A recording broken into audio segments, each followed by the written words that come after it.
अपनी ही पार्टी के नेताओं को सरकार में स्याह नजर आ रहा है इस काले धन के मामले पे। जी हां, काला धन मसले पर राम जेठमलानी से सवाल पूछने पर वो नाराज हो गए हैं। उन्होंने मोदी सरकार के एक मंत्री को खूब बुरा भला कहा है।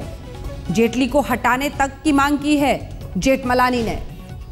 जेटली को हटाने की मांग करते हुए जेठमलानी ने उन पर तमाम आरोप लगाए हैं और काले धन के मसले पर पूरी तरह से अब बिफरे नजर आ रहे हैं राम जेठमलानी। हालांकि पहली बार नहीं, इससे पहले भी सरकार के खिलाफ वो खूब बोले इस मोर्चे पर, लेकिन इस बार सीधे सीधे वित्त मंत्री पर भड़क कर राम जेठमलानी कह रहे हैं कि उन्हें हटाया जाए। क्या कहा है उन्होंने, जरा सुनिए।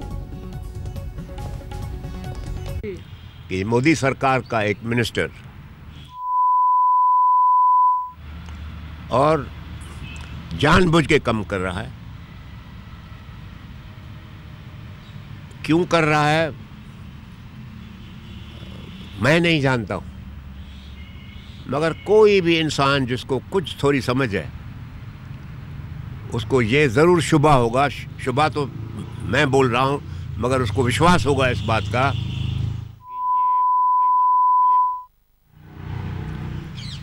अभी ये मोदी जी की सरकार है। आपको मालूम होगा कि इलेक्शन के दौरान में मैंने मोदी के बारे में हिंदुस्तान की जनता को कहा है कि ये एक ईश्वर बन के आया है, अवतार बहुत तारीफ करी थी नरेंद्र मोदी बन के आया है देश के सामने। आज मेरी उस अवतार को मैं अपील करना चाहता हूं कि इस बात को सुधारो। इधर सुप्रीम कोर्ट के आदेश के मुताबिक केंद्र सरकार ने काला धन खाता धारकों की सूची सौंप दी है। सीलबंद लिफाफे में सौंपी गई इस सूची में 627 लोगों के नाम हैं, जिनमें से आधे भारतीय नागरिक हैं। सुप्रीम कोर्ट ने एसआईटी से 30 नवंबर तक स्टेटस रिपोर्ट मांगी है और 31 मार्च 2015 तक आकलन पूरे करने को भी कहा है।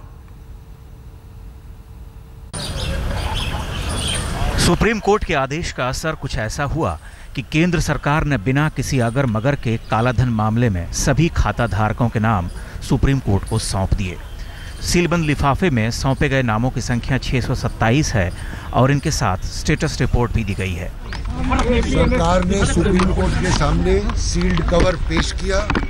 उस सील्ड कवर में सारी लिस्ट जो HSBC की फ्रांस की सरकार के द्वारा मिली थी, वो लिस्ट जिसमें 627 या 28 नाम हैं, वो और उसका एक स्टेटस रिपोर्ट जो हर अकाउंट की गई है आज तक एसआईटी के अंडर, वो भी एक स्टेटस रिपोर्ट सील्ड कवर में पेश करी गई। कोर्ट को 3 सीलबंद लिफाफे सौंपे गए हैं। इनमें से पहले लिफाफे में दूसरे देशों के साथ हुई संधि के कागजात हैं, दूसरे लिफाफे में विदेशी खाता धारकों के नाम हैं, जबकि तीसरे लिफाफे में जांच की स्टेटस रिपोर्ट है।